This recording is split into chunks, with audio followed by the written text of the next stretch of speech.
कजरी तीज का महत्व और कथा।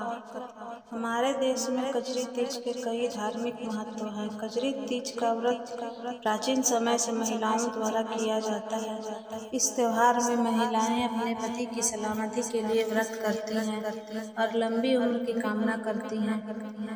यह त्योहार शादीशुदा जोड़ों के लिए भी एक महत्वपूर्ण त्योहार है। आज के समय में तो इस त्योहार को कुंवारी लड़कियां भी अपने होने वाले पति के लिए इस व्रत को करती हैं। ऐसा माना जाता है कि शादी के बाद इस व्रत को करने से शादीशुदा लोगों का बंधन अटूट बन जाता है, जो कभी नहीं टूटता।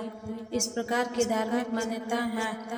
हमारे देश में यह त्योहार हर साल भाद्रपद मास में मनाया जाता है। कजरी तीज का त्योहार हर साल भाद्र मास महीने के कृष्ण पक्ष की तृतीया को मनाया जाता है। इस दिवस पर सुहागन अपने पति की लंबी उम्र के लिए कामनाएं करती हैं और उनकी लंबी उम्र के लिए व्रत रखती हैं। इस साल 2023 में यह कजरी तीज का त्योहार संपूर्ण देश में 2 सितंबर को बड़े ही धूमधाम के साथ मनाया जाएगा।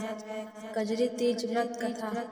एक पौराणिक कथा के अनुसार एक गांव में गरीब ब्राह्मण और ब्राह्मणी रहते थे। ब्राह्मणी ने भाद्रपद महीने में आने वाली कजरी तीज के दिन कजरी माता का व्रत रखा और ब्राह्मण से कहा कि आज उसके व्रत है और उसके लिए कहीं से चने के सत्तू लेकर आए। ब्राह्मण ने जवाब दिया कि वह सत्तू कहाँ से लेकर आए, तो ब्राह्मणी बोली कि सत्तू के लिए आप चोरी करो या डाका डालो उसको नहीं पता, लेकिन उसके लिए सत्तू लेकर आओ। रात बहुत हो चुकी है। रात में ही ब्राह्मण घर से निकल गया और एक साहूकार की दुकान में घुस गया।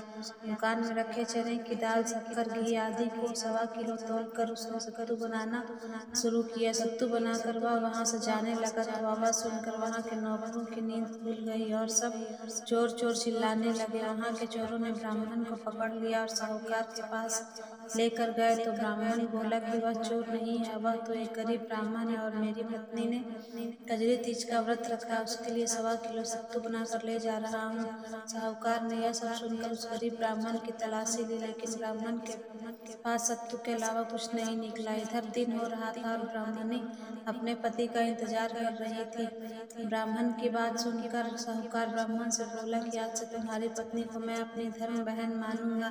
न कहने के बाद साहूकार ने ब्राह्मण को सत्तू के साथ मेहंदी, रुपए, गहने आदि देकर वहां से सम्मान पूर्वक विदा किया। फिर सबने मिलकर कजरी तीज माता की पूजा की और सबके लिए कामना की जिस तरह ब्राह्मण के दिन फिरे वैसे ही सबके दिन फिरे और सब पर कजरी माता की कृपा बनी रहे।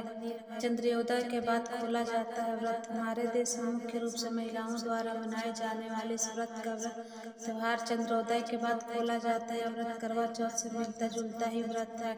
इसमें महिलाएं पूरे दिन व्रत रखती हैं और शाम को सूर्योदय के बाद ही व्रत खोलती हैं।